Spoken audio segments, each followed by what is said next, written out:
Welcome to the JK Has a Cool Shirt and Marcus Dawson podcast. Today we're going to talk about preventive burnout, Mr. Beast strategies, and lots of things. So let's start with the question somebody asked in Slack. You gave a good answer relating to Mr. Beast when somebody asked you, Marcos, my engagement sucks.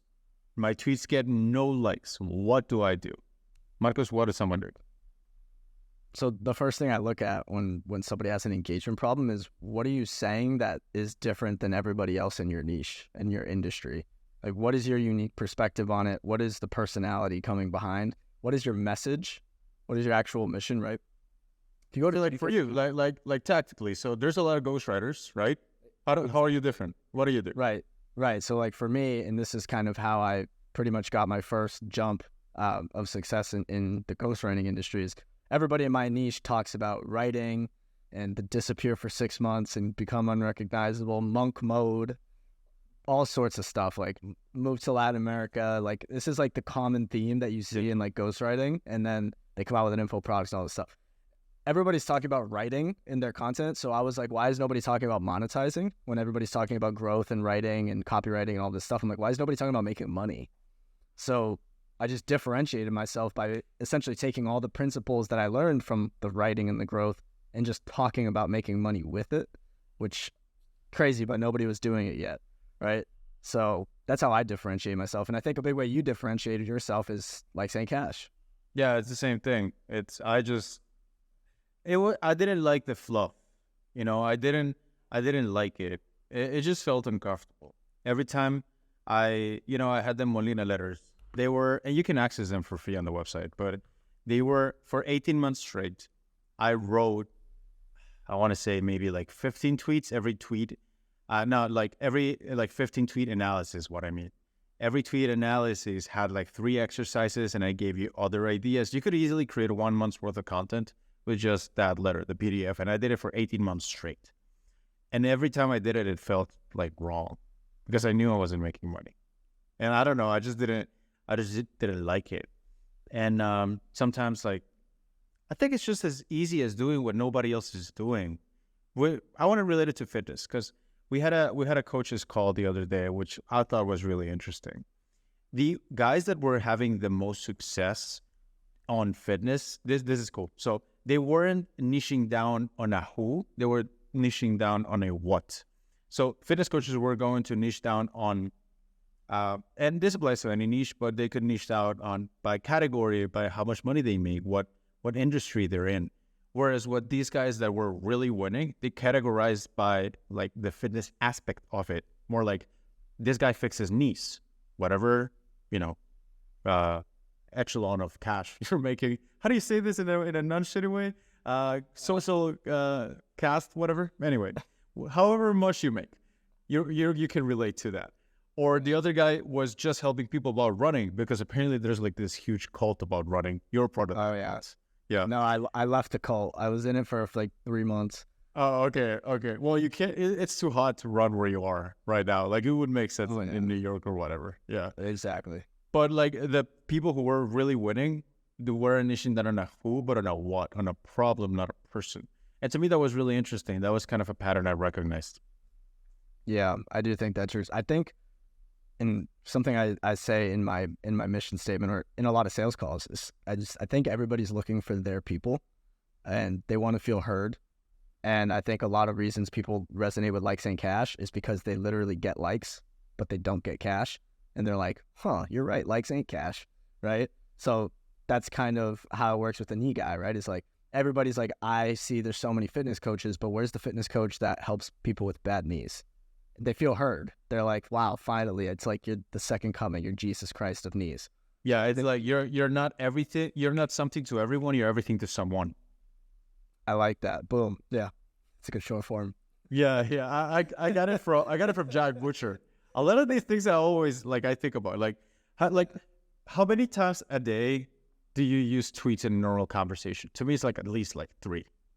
Like, I always embed a tweet in the conversation. You know what I mean? The worst is when you try to make a reference to a Twitter thing and then you're with a normal person who's not on Twitter all day and they don't understand it and you're like, anyways. Yeah, like soy.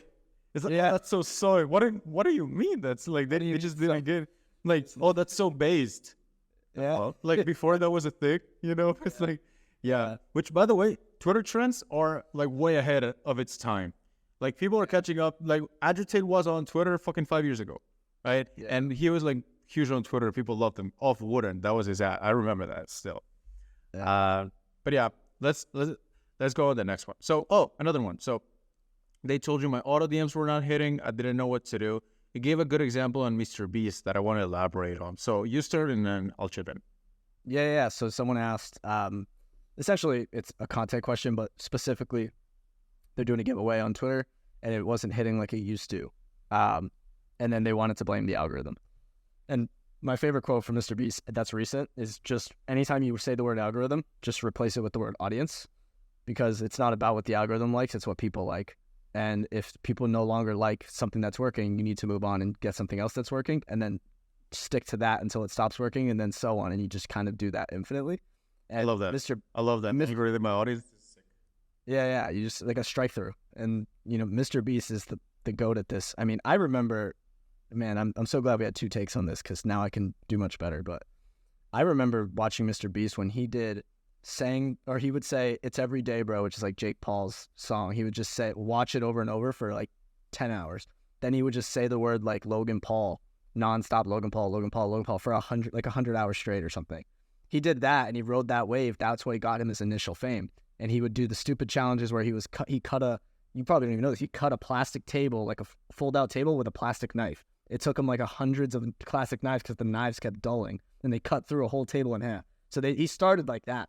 Then the next phase of Mr. Beast is getting into these almost like David Blaine, the magician, like these like life-threatening, and I'm probably missing a bunch of steps, but the life-threatening things like I spent 100 hours underground, 100 hours underwater, 100 hours on an island alone. You know what I mean? He did all that. Then it was like last to leave the circle wins $100,000. Last to leave the island leaves $100,000. Last to take their hand off the jet wins $100,000. He did that.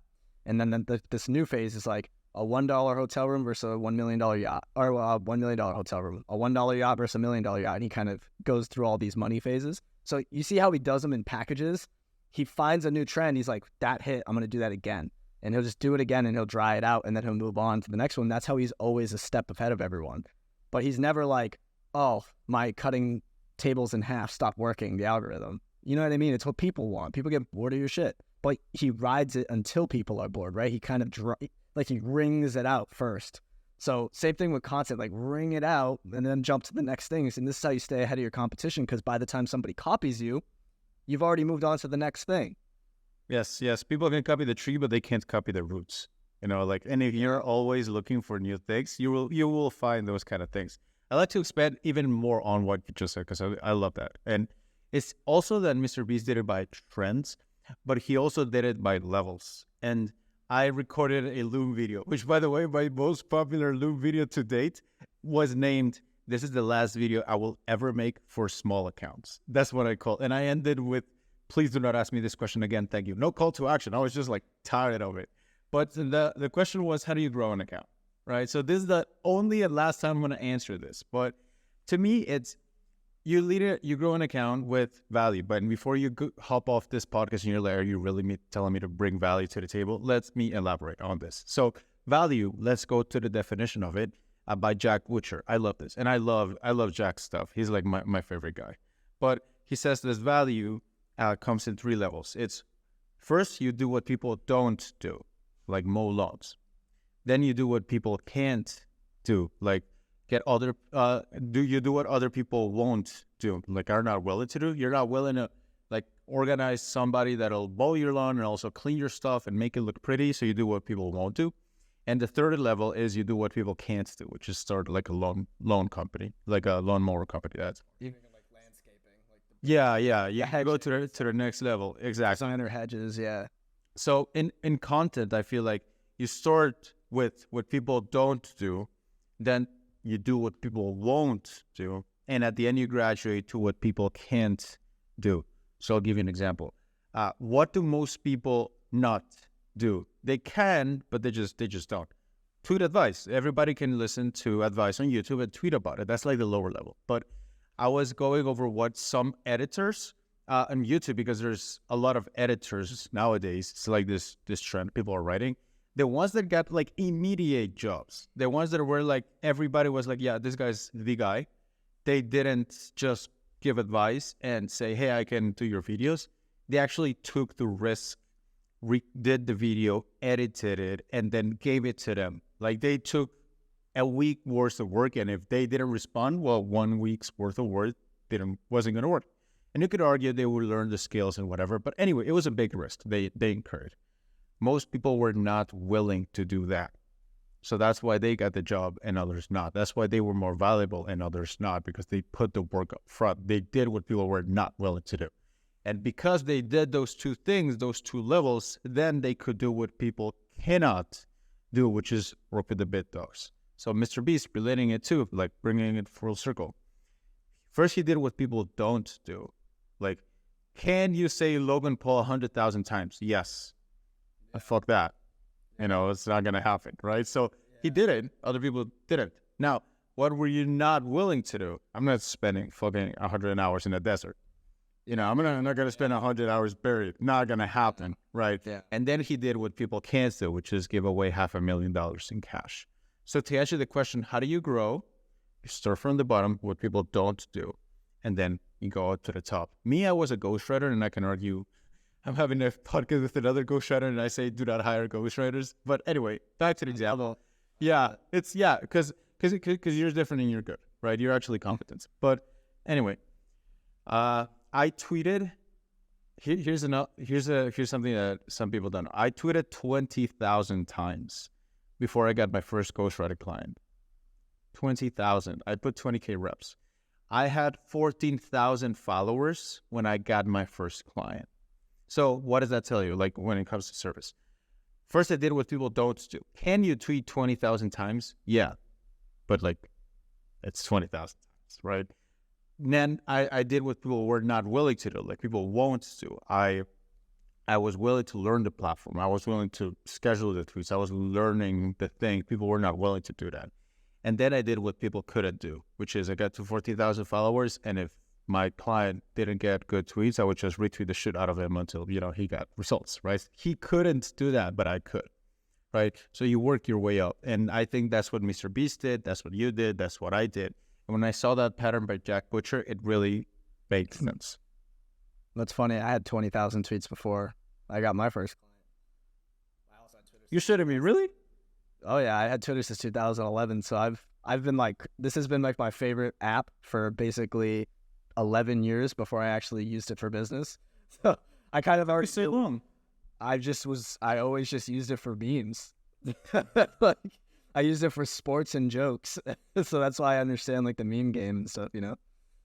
I like it. Well, I was a reply guy. That's I was like, he's gonna say it. Yeah.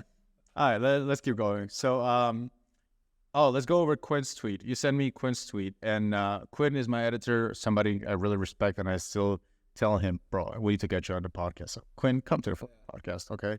But you sent me a tweet from him that I thought was really cool, so let's talk about that. Yeah, underrated tweet is, you know, essentially it was he quoted a video of Kanye West talking to, and respectfully, I don't remember the guy's name, but he's a legend in music, and the guy was saying to Kanye West, you know, if you sound like somebody else, you can't put that on the album, right? If that could be on somebody else's album, then it's Rick Rubin. Rick Rubin. He said if that could be on somebody else's album, like, then it's not good, right? So the point is, and what Quinton was saying, is that people don't have a unique perspective on a lot of things that they make content about, and that's their big issue. And it really resonated with me, and I feel like it didn't get enough traction, like the traction it deserved, but I instantly sent it to you and I bookmarked it. And it clicked. Like, immediately after seeing that, I was like, man, I really just want to start tweeting what I feel about things. Like, I don't ever want to sound corporate. I don't want to ever do anything that's because it works, quote unquote, because it's like what it works, or because it's what's right, quote unquote, what's right. And we'll talk about this later with Nuance. But, and I have an example of this is, I'm getting my website redone and I'm doing a VSL for it, right? And the CRO answer to my VSL was to do it the exact way that everybody else does it. But I wanted to like I've just had this vision of including this 1994 Batman transition in my VSL. Like it's actually like I've just had the vision. I can't get it out of my head. And my VSL guy, who is an absolute G, he totally is a CRO freak, and I get it. It sucks for him because I just overrided him. I vetoed him. He gave me both copies, one with and one without what. The point is that I put the Batman transition in there because I like the Batman transition, and it's what makes my company my company. My company is my company because I go against the grain, and I'm going to keep doing that until, it doesn't work anymore. So we put it in. Long story short, I could have just had a VSL like the normal cookie cutter VSL formula like everybody else, every other agency, but I didn't want to do that. And I think that's part of Quinn's tweet. It's just like people don't have a unique perspective, and they don't want to, like, they don't stand out because they don't have anything unique to say about anything. Or they are too robotic. It's all about A/B testing, which is something I wanted to cover too. Did you know that Steve Jobs gave Google shade? He insulted them very often. And one of the things he said was, Google's all about like numbers and analytics. They will split test this blue against another blue. Well, if you split test 2 blues, why not split test 1,000 blues or 1,000,000 blues, right? Just make it the best it could be. And he said, at some point, these companies forgot that it's not all about numbers. It's also about taste. It's also about taste, and I love that. I thought that was so cool because, like, you can't outsource taste. You can't teach taste. I love that. It's so sick. I loved it too. And it's so like when they were bringing an iPad to him. I think I talked about this before, but he would put the iPad on the thing, and there were like 2 options to choose a keyboard. He would like analyze the iPad for like a long time, dead quiet. He would see it, right, and then. No numbers, no calculations, no analytics. He would just say, I think we should go with this one. Just because it had better taste. Like he had that thing with him. And he could have split tested it, but he did it because he trusted his intuition and his own self more than the numbers. And is that a stupid strategy? Is that the best strategy? Well, some people fail with it. Some people succeed with it. Which one works for you, right? I know you like Sam Ovens. Sam Ovens, he's very numbers based, right? Personally, I like more like Brodson, right? He's also like a lot of like taste based as well. So it depends. What do you want to do? There's many ways to score a goal. Yeah, I like that. There's many ways to score a goal. Famously, Arjen Robben, Netherlands, would score the same goal over and over and over and over and over. And it's just like nobody could stop him. And I think you could do that in business. And I think that's what Russell Brunson has done. I think he does the same ClickFunnels over and over and over with all different topics. Now he has a supplements company, if you didn't know. So, like Russell Brunson, supplements company, no fucking way. Yeah, he just launches a supplement company with classic funnel that he's run with for like 10, 20, 30 other products, and just nobody can do it like him. Like he is the Arjen Robben of business. He just does the same thing over and over, and it always works. And it just copy paste to any business. It's crazy. Yeah, because it's him, right? You can copy the fruit, you can't copy the roots. Yeah. Let's shift gears a little bit. I did an experiment this week that I wanted to talk about. I was so anxious on Twitter because you know how it's, as entrepreneurs, what holds us back is beliefs, traits, and skills. There was one belief that really held me back, but beliefs is that top one. It's the one that holds you back the most. And I realized, and a lot of people may not like this, but I realized that my favorite accounts didn't play the game like I played the game, which was like the direct response Twitter game. Auto retweet yourself, do these auto DMs, which if you don't know what an auto DM is, it's like and comment this and I'll send you something. So it's like an automation. Auto retweeting yourself, commenting on the big accounts. What else? Like tweeting 10 times a day, right? And I realized my favorite accounts don't do it this way. So what I did was for 2 weeks, I said, I'm going to run an experiment.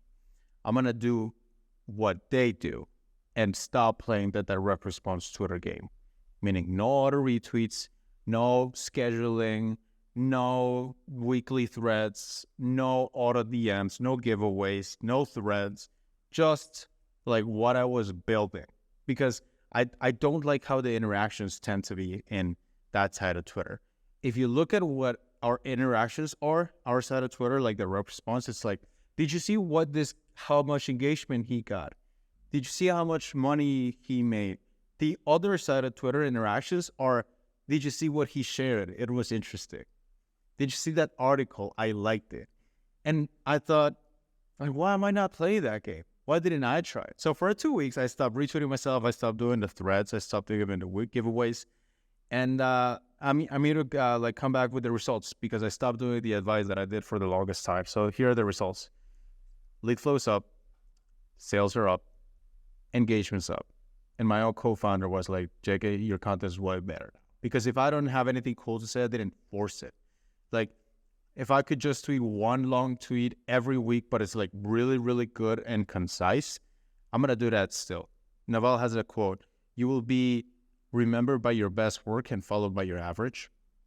So I'm like, why not try to make everything really good? You know, instead of going like a machine gun approach, why not just go this sniper approach and make something that meets my standards? Because I read my own tweets and I was like, reading my own tweets didn't feel enjoyable. It felt like I was asking, give me attention. Like is as if I needed my audience more than like they needed me. Like they could feel my neediness. And I hated that aspect of it. So I'm like, I'm just going to create for myself, right? I'm just going to do my thing for myself. And actually, engagement's up.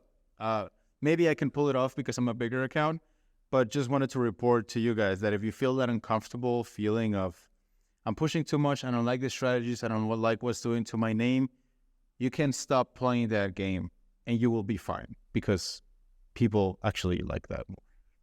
You know what I think? I think it works really well for you, especially because I think your old account was fish bait, and I think your current, what you just did, is much more whale bait. I think to catch fish, to be literal, you need, tiny bait, tiny hook, right? And you just need a lot of them. You need more volume to catch. Because like if a whale is 1,000 pounds and a fish is one, you need 1,000 fish to catch up to that one whale. But for you, you're putting out more curated approach, a giant hook, right, with more curated bait to catch one whale. And I feel like that's the big shift. And I have noticed too, even the quality like within Tweets and Clients, it's like what's the average follower count in Tweets and Clients? 31K followers. 31K followers, right? With the high end being hundreds of thousands. To catch those kinds of people, the content must be very different to catch someone at 3,000 followers, right? So I think that's another reason that it works so well for you in general. That's just like my 2 cents. Don't you think that it's better to just do it that way since the beginning? Yeah. Like have that really high density? Because I don't know, man. It just felt so cheap. Personally, Yeah. I just felt like it was so cheap. Auto retweeting myself and like, what like ever in the history of ever? When have you had a tweet that's like it performed okay, but after you auto retweeted it went viral? Never. It doesn't fucking happen. Like that would never happen. At most, it gets a few more likes. But like, is it worth it? Really? Like, do you want that? It's interesting because I'm like I do like kind of in the middle. Like I don't really write threads. I write like a thread a month, as thread every 2 weeks kind of thing. I'm sniper with my threads. My tweets are very systematic, but I tweet so much shit just like on the daily of what I'm thinking, where it's like it has your approach where it's more so curated stuff. Like I would like to enjoy my account, and I know the accounts that I enjoy just post what they're thinking like off the rip, right? So that's how I post. But I don't really do the threads because I don't enjoy really reading threads. But I have also good point. When was the last time you read a Twitter thread? Good point. Yeah. Well, this is what I think. But this is what I'm saying is I love Twitter threads when I was 0 to 5K because that would, to me, I was just like JK's thread. Like, let me read this. Let me implement it. JK's thread. Let me read this. Let me implement it. JK's auto GM. Boom. Checklist. Boom. Implemented. Like without you doing that, I would not be where I am today. I would not be where I am today if you didn't auto DM that checklist and write that thread about likes versus cash and write that thread about writing hooks, right? Like if you didn't do that for me, I wouldn't be here. So if you were fishing for people like me still, it would be good, but I don't think you're fishing for like people like me anymore. I feel like that ship has sailed and you've kind of moved up the ladder. I think you're really helpful to people with large audience that need to monetize. Yeah, it's because ever since the beginning, you were never needy. So which I really like that about you. Like ever since you had like 3,000 followers and you were making no money, you're still the same guy you are today. And I'm willing to bet you're still going to be the same guy like when you're a decamillionaire. It's all got to be like the shit post horrible tasting T-shirts, Marcos. You know, it's that's just never going to change. Let's talk then. Let's talk how money changed you. Do you think? How do you feel like with before at $250 a month as a VA versus now? Do you feel that your psychology has changed, like the way you approach things on a day to day, the way you make financial decisions? Not really, but it's opened up how I think about how people make decisions. I was always kind of in tune with how I did it. Like I always knew I was gonna have some amount of money, right? So I don't know. I just knew it.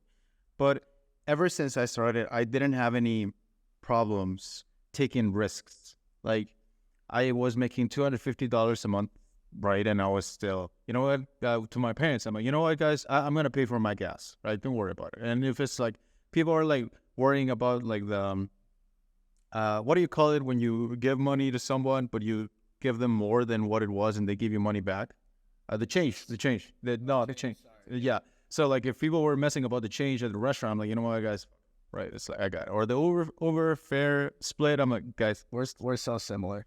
shut up, right? You don't need that, right? Hey, I always had that. Yeah. And to me in business, it's like, it's kind of the same. I haven't changed much, but I made the mistake of assuming other people have that same thing because I know that if I lose everything, I can make it all back, right? But I realized like so people like didn't have that so much, so that really opened up my eyes to I really need to be more careful with the advice I give, because if I gave them the advice I would give to myself, just take the risks and trust your ancient instinct that if you're sleeping, you know, below a bridge, you're going to be fine anyway. You can't give that advice. So my risk tolerance didn't change. What changed was how careful I was of giving other people advice because I understood that difference. I just tweeted recently. I was like, I think I've become, because I'm the same way, especially even when I had $0. Like I would, as much as I could, I would deny any money that was given to me. And I never really cared about when people didn't Venmo request me for like food. And if we were splitting the bill, I'm just like, whatever. Like I don't really care if it's 50-50, like 48-52, who cares, right? It's not that important. But now I feel like that hasn't changed, but I do feel a little bit more frugal. And I tweeted it and I was like, I feel like the more money I make, the more protective I've become of it. Maybe like some sort of instinct. Like I feel like I have something to lose now. Whereas when I had nothing to lose, I was like, fuck it. Like 0 minus 0. You know what I mean? Yeah. You ever miss it though? You ever miss that hunger? At the moment, I don't, because I've already went through making it all and losing it all once. Like in crypto, I made basically $250,000 and then I pretty much lost almost all of it. So Wait, what? How'd you lose it? Just day trading, flipping NFTs, buying. I put like so much money in DeFi, like all sorts of stuff. And I made it and then I lost it. And then Okay, so was it like little by little, or was there like one big investment that you just fucked it away? No, luckily I didn't have the one big. I'm not an idiot. Like I am pretty good, but I just basically made a lot of small bets, thinking that if I make a lot of, so my thinking was, if let's say I had 200 grand and I make 10, 20K bets, one of them's gonna 100x or something. None of them did. Like I put 20K into an Amazon automation store. I put 20K into DeFi. I put 20K into this project. Like I did cash out enough to survive. Like I lived in New York City, right? Like I cashed out enough to survive, but I lost a lot of money. I thought making small bets, if I 100x one of them, I'll be a millionaire. None of them 100x. They all zeroed. I lost it all. And then that kind of got me to the point where now it's like, I'm not stupid. So like, I'll never lose it all ever again. You know what I mean? Yeah, you kind of learn to trust yourself. Yeah. Let's go to the next one. Marcos, how do you grow a newsletter on Twitter? That's funny. What's interesting is like, how's that working for you, by the way, when you're like join the Birdhouse for more insights? Yeah, you upload that when a tweet has a certain amount of likes. I've noticed that I get constant growth. That's like, I use my auto plugs, so plugging my newsletter under my popular tweets. That gets me steady growth, and lead magnets get me bursts of growth. So it averages out to about 200 to 500 a week rather. Anyway, 200 to 500 subscribers a week. So using that strategy has been really helpful for me, and I think it's important to do the plugging, especially if you're doing like a lead magnet, because with a lead magnet, they're going to be expecting something similar to the lead magnet. With the plug, they expect more personality. So I've injected kind of a good happy balance where I give tactics related, like very value driven, like an auto DM, but I also add a lot of personality now, where I had never found that balance. But yeah, I mean, Cody Sanchez is doing it so well, and Ben Mears doing it really well. And it's like one of those, if it ain't broke, don't fix it kind of. How do they do it? Do you have any examples? They post threads, and then at the end of the thread, they'll plug their newsletter. Contrarian Thinking is absolutely massive, 7-figure newsletter, right? System Sundays, I think, is one, and there's so many good ones. Justin Welsh, the Saturday Solopreneur.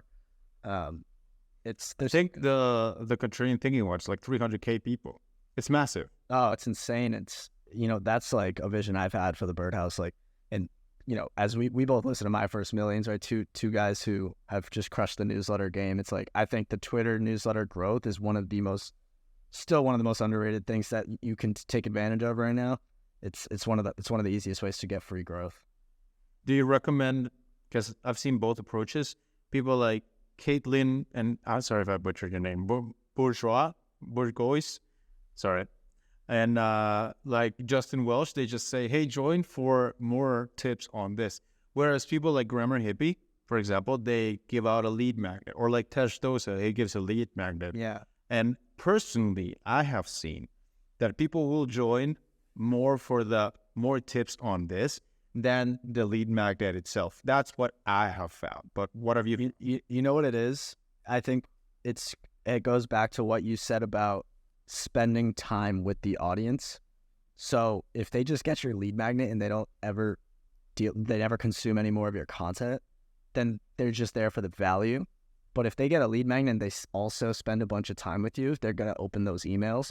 And I know this because my best friend Don Vo, he has a playbook on his YouTube channel, right? But he's a live streamer. He's doing 4 hours a day, every day for years. So all of his email subscribers are from his lead magnet, but they're still spending 20 hours a week with him. So they're still opening his emails. Whereas if you go get someone's auto DM, you don't even follow the person, right? Like everybody says like plus follow, you can just unfollow after. Like if they're unfollowing you and then moving on, like that's a terrible subscriber. So what's important is, one, having enough volume to balance out those auto DMs, but also putting out content that is still valuable to align with what you lead. Like if you put out a ChatGPT lead magnet and then you go tweet about freaking fitness, right? Like you're an idiot. Yeah, it makes no sense. It makes no sense. But for me, like I've been putting out stuff that's heavily related to Twitter and Twitter case studies, etc. And then I put out content related to the exact same thing, and they're spending time with me about the same thing, going on a journey to the point where they become a buyer, right? So I think of it a lot like a sales process. Yeah. All right. I like it. Cool. What I do, it's also, I got it from Caitlin. It's not only auto plugs, but I will actually announce what I'm going to say. So let me read you an example so that we can make it like actually actionable. So for example, I have this one right here where I say, today I'm going to do something I promised myself I would never do. It's like, that's a hook, right? I get asked every day, I know you only work with bigger accounts, but what do I do if I have a small account? I'm tired of ignoring this question, so here. I'm sending my answer to my newsletter tomorrow. Link in bio. That link in bio thing, it's been crushing. It's actually been really, yeah, like Grammar Hippie does it, Caitlin does it, Eddie Kwan does it. Definitely worth checking. It's really good. Yeah, I've just been building it as like a side project. I haven't really monetized it or anything. I'll do like a hand raiser here and there, but you haven't monetized your email list. Let's talk about it. Let's talk about email list game. I want to talk about email list game. I have a few strategies that I do. If you want to know, I send emails every day, but I rarely sell on them hard. I will always include something in the PS that's like a soft sell, because if it's in the PS, then it's not that much, and people who are in the PS and read all the way through, even if they skip, they at least have some notion of that they kind of like you, right? So it's like, okay, cool. Then it makes sense. So I will sell in the PSs, and it's the stories that work the best for me when it comes to selling on email. So I don't give out a ton of value on the quote unquote sales attempts, but I will give a story of saying, hey, this guy was here, then this guy was there. We installed 3 things that you can't get without our product. Here's the product, right? And then if you want to join, you can do it here. I'm not telling people to do things because I really want to build, the longer term brand. So I stopped pushing so hard, which is these attempts that I'm trying to do of not pushing too hard, not auto retweeting myself, not auto DMing, not like taking. It's actually more of a longer term play. But so far, I can't tell you what it's done in terms of numbers because it's been so recent. But it just feels so much better. I just feel so much more comfortable because your favorite account doesn't retweet themselves. Your favorite account doesn't do auto DMs. Your favorite account probably doesn't hard sell you every time. They build a brand. And I just took the risk because sometimes if you have done something for so long, all the inertia doesn't allow you to stop. But I wanted to stop and I wanted to play a bigger game. So that's what I'm doing. And by the way, don't regret it. If you want to do it, go ahead. It's going to change it. I like it. Yeah, man. All right. What else you got? Do you have the list up? Yeah. You don't have the list up? Not anymore. What the fuck? You're the list guy. Okay, so Nuance. Let's go on this. Okay, so let's shift the gears a little bit. Let's talk about Nuance. I love this topic. Nuance is one of my favorite topics. I feel like this is an analogy I was thinking today. So let's say there's like you have like a grid of beliefs, right? It's like 100 beliefs or like 100 ways you can use that grid to think. Like that's your thinking capacity, 100. But once you hear someone say an absolute and you believe it, then it's like you split that grid in half. So now the 100 you have now is just 50. But then you hear another absolute and you split it in half. Now it's 25. And another, and then it's, let's say 12, right? So from the 100 possibilities you could have chosen, you could have analyzed, now you only have 12. So let me give you an example. Let's say you're like, for the longest time, you believe that the only way to make money online right now, it's you got to start an agency, right? So you close yourself to all the other possibilities. E-commerce, you can start a SaaS, you can do other things, right? But it's like now you only do agencies. But then again, somebody said ghostwriting is the best model. And then you closed it again. And it's got to be that. Same thing happens with like the startups guys. It's like, you know what? Fuck this internet marketer kids. You have to build a $1 billion company. That's the only way you're going to win. So now you have to build a $1 billion. And it's like, nope, but it's got to be about AI because AI is the future. And 2 years ago, crypto was the future, right? But that is like, it's got to be this.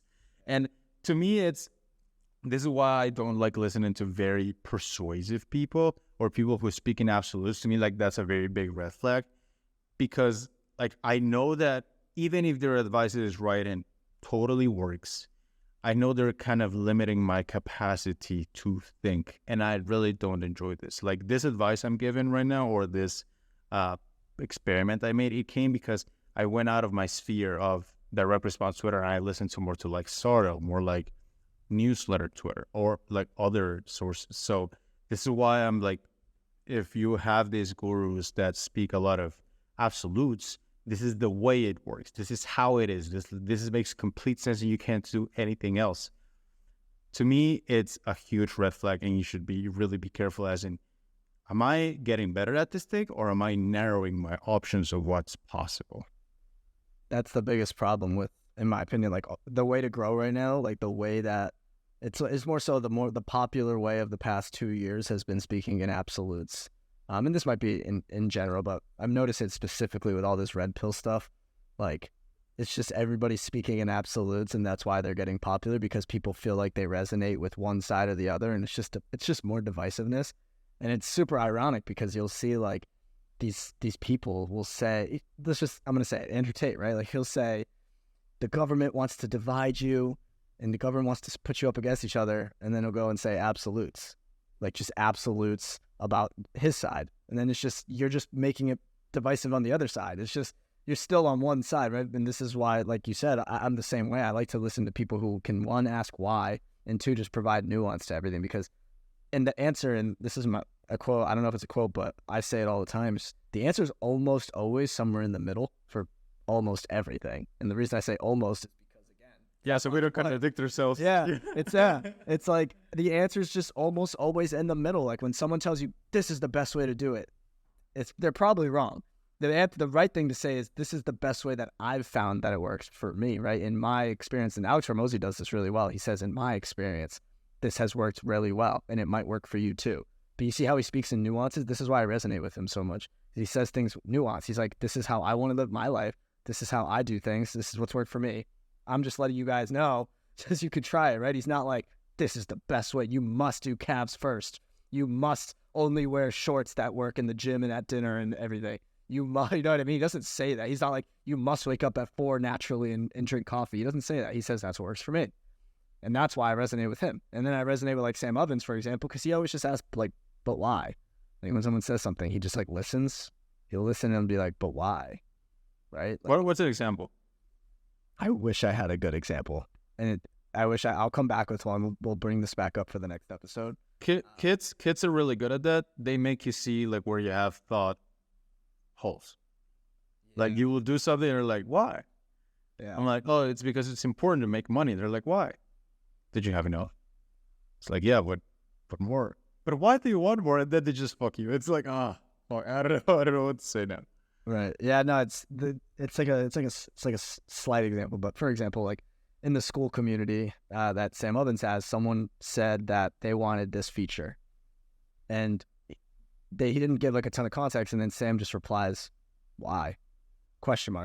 And then the guy then has to expand on why he wants a certain feature in depth with his experience, and then he responded. He was like, "Well, we found that the decision that works best for the most amount of people is that this feature doesn't exist."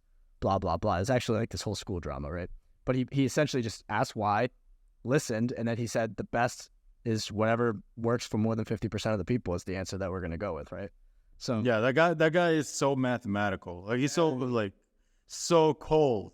Yeah, but that what makes it hard maybe to like argue with him because it's numbers. You can't. And like for example, like you said, Steve Jobs is like very much he would think about taste and style and like that kind of stuff, intuition, and then the other side is very logical and strategic and mathematic. I don't think either are better. I think the answer is somewhere in the middle.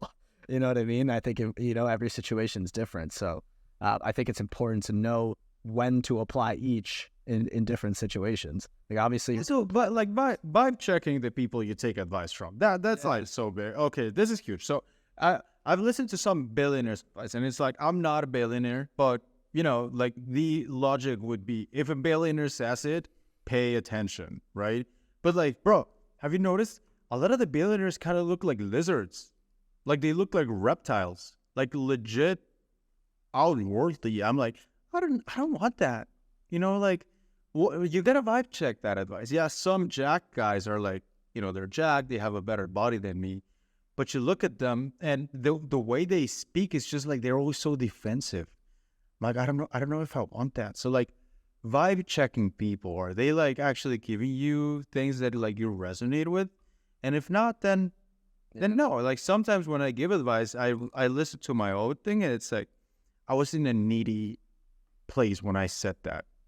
So I can see why people would like just unfollow me for that, even though it may have been practical advice. Vibe checking is huge and not enough people are talking about it. Well, I think nuance just doesn't sell. And I think about like the Lambo marketing, right? You have one far side extreme where it's like everybody just makes their whole life about Lambos and luxury and Rolexes and yachts and women and all this stuff. And then you have the other side who's like, oh, that's so materialistic. You don't need any of that for a happy life. Like, just go live on a ranch shirtless and do nothing, right? you have both sides, and both sides think they're right. But why can't it just be like, I like cars, so I want cars, but I'm not gonna shove it in your face. You know what I mean? Like, why can't it just be both? Like, why can't you get a Rolex and then just not be like, you don't have a Rolex, so you're fucking broke? Like, why can't you just own a Rolex and not say, you know what I mean? Like, why can't the middle doesn't sell? Do you see what I mean? There's two sides. So let me ask you, what is one? Actually, these are two. What is one thing that you have that the Lambo Bros would hate, and what is one thing you have that the Ranch Boys would hate? So you say, does it have to be the same thing? No, it has to be different because one would love it and the other one would hate it. So, yeah, you want to think about it? No, yeah. So for example, like the Ranch Bros, right? Like I like to wear like, I have like, especially before I moved to Bali, I just didn't have enough space, but I had like 4 different pairs of Nike Dunks, all 4 different colors, because I wanted them to match, and I thought I just liked it. I grew up in the sneaker culture. You know what I mean? So like Ranch Boys would hate that. Like, I don't need shoes. Like, I'm gonna wear fucking barefoot shoes and feel my toes, suck the grass. Like, you know what I'm saying? And then you have the other side. It would be like, I only wear custom tailored leather sneakers where people fucking shine it. You know what I mean? Yeah. So that's the thing. You have 4 sneakers, different color of the same kind? So, well, I don't hear, but I have $1,000. I do have. What the fuck is wrong with you? See, well, that's the thing is, I have $1,000 pair of Jordans, but like, you know what I mean? I like those Jordans. They're fucking cool Jordans. Like, fuck you, suck my dick. All right. Anyways. Oh my god, dude. Don't talk to me about frugality ever again. See what I mean? No, see, if you're listening to this podcast, like JK's like, $1,000 pair of shoes, like fuck that. You see what I mean? Like, but like, I like them. We're shooting this shit. Okay, well, what is one thing that the Lambo Bros would hate? Right. So the Lambo Bros, like, so for the Lambo Bros, like, I have cotton shorts and I wear Birkenstocks and I have like linens, and I'm big on something I care about is just like non-toxic plastics in my clothes. Like, I'm not. Like, I'm trying to be aware of it. Like, I am trying to get into that. And I also do think biohacking's cool. Like, I like my infrared sauna, and I want to do cold plunge. I mean, I like that. I like that shit. Like, and then, then you have these guys like the super hardo fitness, like, that shit doesn't matter. I'm like, but I like it. Relax. You know what I mean? So it's like, I'm in the middle. You see how I'm in the middle? Like, I have both. You know what I mean? I have like 7 white t-shirts and 7 black t-shirts that I pretty much only wear here in Bali. But, I just like to be in the middle, I just like do what you like. All right, good response. Vulnerability moment. Yeah. Wait, what's your answer? Yeah, okay. Let me try. So, what's my answer to what the Lambo Bros would hate? So, I don't know. I wanna give an answer that's not related to women because that one's like it's gotta be like super controversial, like soon. So let me think about the other ones. Oh, yeah, I'll give you one. Like I don't wear any underwear. I gotta do that. I'm sober guy. Let me explain to you why. Okay, we're gonna go over details here. Okay, so here's the thing, man. Have you ever tried it? It just go without underwear. Like just not do it, bro. Like it's uncomfortable for like 5 seconds, and then your life doesn't change except for the upside that now you don't have to wash it, you don't have to prep shit, and you just don't need to worry about it. It's zero downside to not wearing underwear, and I'm not shitting you, man. This is incredible. It's great. I love it, and so that's one, and maybe one that so the farmers would like that, right? I guess the bros would like that. Right, you know what the bros wouldn't like? The Lambo Bros wouldn't like. So I do wear, and this is such a poser thing, but I do wear a fanny pack. If you can see the YouTube recording, I wear a fanny pack everywhere I go. It's so convenient. Me too. Yeah, it's great. So on my fanny pack, I got my toothpicks. I got like floss. I got my cigarettes and aspartame. So the farmers wouldn't like that. I put Splenda on my shit. So there you go. You know, it's just so things. I didn't even think of it because it's just so ingrained in my life. I have $120. My all my boxers are from MeUndies, and they were $120 for 10 pairs. And all of my socks are Bombas, which were also like $100 for 10 pairs. Oh, it was a god. So I have about 200. I have over $200 worth of socks and underwear, and I just wear the same brand every day because they're so comfortable. Try it. Try it. That's my challenge. Danny Miranda challenged me to, JK, you should totally meditate and you should like reach your inner self. I'm going to challenge you to stop wearing underwear for a week and tell me if you have any difference. It changes nothing, really. Try it. Well, that's the thing is by MeUndies, I don't feel like I'm wearing any anyway. Yeah, that's bullshit, man. Like that's not true. It's like those condoms that they say like, oh, you don't feel anything. No, bro. Like you can feel the fucking plastic on it. Let's just be real with it. So try it and let me know how it goes. This is the absolute perfect time to cut the pod. All right, bye everybody. See you in the next one.